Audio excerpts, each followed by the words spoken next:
На железничката станица Ѓуешево, македонскиот и бугарскиот министер за транспорт ставија подпис на договорот за изградба на меѓуграничен железнички тунел на коридорот 8. Караџов пристигна со воз, Николовски пак од другата страна дојде со автомобил.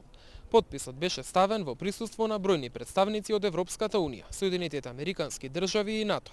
Проектираната должина на тунелот е околу 2,5 километри, половина на македонска, половина на бугарска страна. Буџетот за изградба на пругата од Куманово до границата ќе биде околу 810 милиони евра, од кои што 200 милиони евра се грант од Европската Унија, за што сакам да се заблагодарам.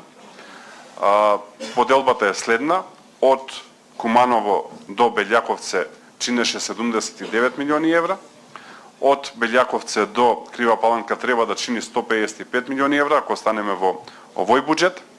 Од Крива Паланка до границата е 455 милиони евра и дополнително на тоа имаме некаде околу 110 милиони евра за целиот потек кој што оди од Куманово до границата за сигнализација и електрификација, кои што одат на крај, со цел кога ќе се заврши целиот коридор да имаме најмодерна сигнализација. Имаме одвоени средства за транспортна поврзаност и се што ќе недостига таму ќе биде дадено од нашиот национален буџет.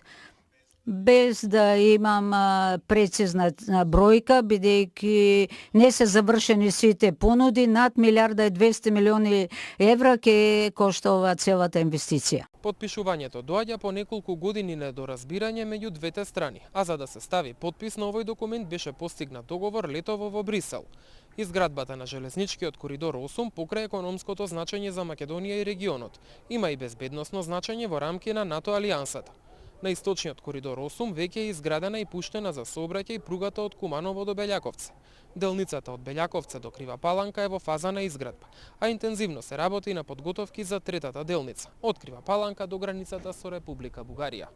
За Сител од Бугарија, Златко Поповски и Мартин Арсов.